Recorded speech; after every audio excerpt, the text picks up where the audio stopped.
Hello friend, मैं अभिषेक शर्मा आपका technical classes में स्वागत कर रहा हूँ। यहाँ पे अपन बात कर रहे हैं आपके सामने मैकेनिकल वाइब्रेशन की प्रॉब्लम नंबर 3.3.2 की। देख लेते क्या है problem.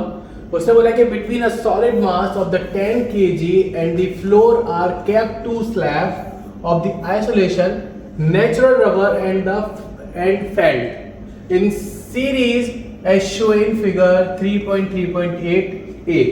The natural rubber slab has a stiffness of 3000 Newton per meter and the equivalent viscous damping coefficient of the 100 Newton second per meter.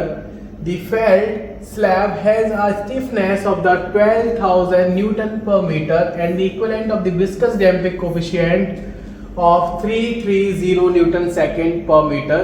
Determine the undamped and the damped natural frequency of the system in vertical direction neglecting the mass of the isolator. तो यहाँ पे question के अंदर आपको सबसे पहले अपन diagram की बात करते हैं। आपको डायग्राम देखना जरूरी है कि इसके अंदर आपको डायग्राम किस तरीके का दिया है। ये डायग्राम इस क्वेश्चन का नहीं है। यहाँ पे आपको डायग्राम दे रखा है कि एक रबड़ का दे रखा है, एक फेल्ट का दे रखा है। इस केस के लिए जो बेस बना रखा है, मास आपका 10 kg दे रखा है। उसके लिए आपको एक जो चीज दे रखी है वो आपको दे रखी है यहाँ पे स्टिफनेस। इसके लिए रबर के लिए, फेल्ट के लिए 12,000 दे रखी है, उसके लिए 3000 दे रखी थी। आपका जो डैम्पिंग कोफिशिएंट है वो दे रखा है 100 न्यूटन सेकंड पर मीटर और इस केस में आपको 330 दे रखा है। तो सबसे पहले जो आपको दिखाई दे रहा है यहाँ पे, इसको मुझे यहाँ पे निकालना पड़ेगा इसको, क्योंकि ये सीरीज में लगा हुआ है। तो इस केस के लिए मुझे क्या इक्विवेलेंट केस निकालना पड़ेगा।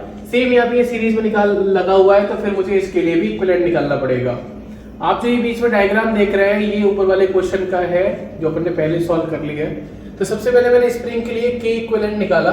बहुत ज्यादा सिंपल है। आपको पता है कि दो स्प्रिंग है आपकी सीरीज में लगी हुई है, बहुत सिंपल तरीके से, इस तरीके से। एक का दे रखा है स्टिफनेस K1 मान लेता हूँ 3000, दूसरे का दे रखा है आपको 12,000। तो मैं यहाँ पे बोलूंगा आपके सामने कि अगर इसका मुझे इक्विवेलेंट निकालना है तो 1/K is equal 1/KR plus के 1/KF। तो इसके थ्रू जब मैंने इसको निकाला था, यहाँ पे मेरी वैल्यू आ रही है 5/12,000 1/K।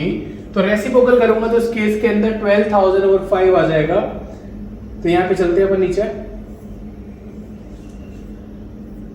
तो 12,000/5 यानी 2400 आपके पास वैल्यू आ गई के इक्विवेलेंट की। जब आपके पास के इक्विवेलेंट की वैल्यू आ गई, मुझे क्या निकालना है, डैम्पिंग कोफिशिएंट की वैल्यू निकालनी है जो कि इक्विवेलेंट फॉर्म में है। तो यहाँ पे आप देखेंगे सबसे पहली चीज नोटिस करेंगे कि इसको भी सीरीज की फॉर्म में रखना पड़ता है आपको। तो 1/CR/1/CF। तो यहाँ पे जो मैंने वैल्यू पुट करी, यहाँ पे पहली सी की वैल्यू लगा दी डैम्पिंग कोफिशिएंट की और दूसरे को डैम्पिंग कोफिशिएंट की वैल्यू लगा दी। तो आपकी जो वैल्यू निकल के आ रही है सी इक्विवेलेंट की, यानी कि डैम्पिंग कोफिशिएंट इक्विवेलेंट की 77 न्यूटन सेकंड पर मीटर निकल के आ रही है। क्योंकि आपको पता है कि नेचुरल फ्रीक्वेंसी की मैं बात करूंगा तो उस केस के लिए आपको पता है कि K/M की वैल्यू लगानी पड़ेगी। तो दोनों आपको क्या लगाना पड़ेगा, इक्विवेलेंट की वैल्यू लगानी पड़ेगी। तो यहाँ जब इक्विवेलेंट की बात करूंगा तो मेरे को 2400 दे रखा है और मास की बात करूंगा तो आपको जो दिया है मास वो 10 kg दे रखा है। तो 10 kg की वैल्यू लगा दी तो ये आ गया मेरा √240। तो जब √240 की वैल्यू निकालूंगा तो मेरे पास आएगी 15.49 रेडियन पर सेकेंड। अब बात करते हैं इसकी फ्रीक्वेंसी क्या होगी। ये नेचुरल फ्रीक्वेंसी की बात की।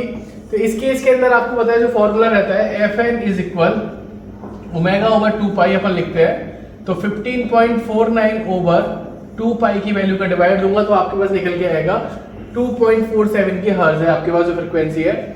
सेम टाइम पे मुझे निकालनी है, उसके लिए आपकी ये नेचुरल फ्रीक्वेंसी थी, डैम्पिंग फ्रीक्वेंसी निकालनी है। तो फॉर्मूला होता है √1 - β² क्या होता है ओमेगा डी का फॉर्मूला, क्या लिख लीजिए, √1 - β² × तो आप बोलेंगे कि सबसे पहले तो मुझे आप बताइए कि जीटा की वैल्यू को कैसे निकालूं।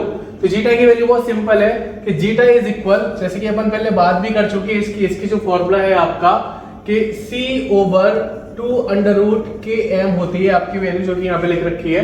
क्योंकि मुझे इक्विवेलेंट सिस्टम है तो मैं इक्विवेलेंट वैल्यू लगाऊंगा। तो C = 2√K इक्विवेलेंट और M।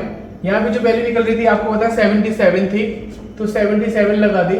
ओवर 2 √ की वैल्यू की बात करूंगी कि जो मेरी वैल्यू निकल के आ रही थी √ की, वो कितनी निकल के आ रही थी आपकी के इक्विवेलेंट की 2400 मल्टीप्लाई 10 किया।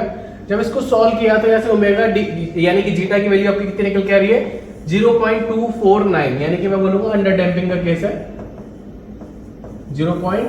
249 निकल के आ गई। नीचे आ जाते हैं इस केस को सॉल्व करने के बाद। बस अब मेरे को ओमेगा डी की सिंपल वैल्यू निकालनी है।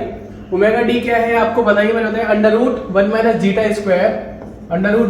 Zeta square into omega N. तो ओमेगा एन की वैल्यू मैं ऑलरेडी निकाल चुका हूँ 15.49, जीटा की वैल्यू अपन ने ऊपर निकाली है 0.249।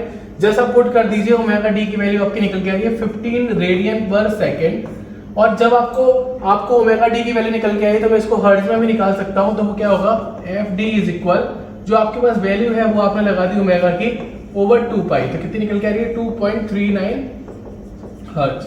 तो सिंपल वैल्यू है। अगर टाइम ऑफ पीरियड मांगता, टाइम पीरियड पूछा जाता तो 1/, कर देते तो वो भी निकल के आ जाता।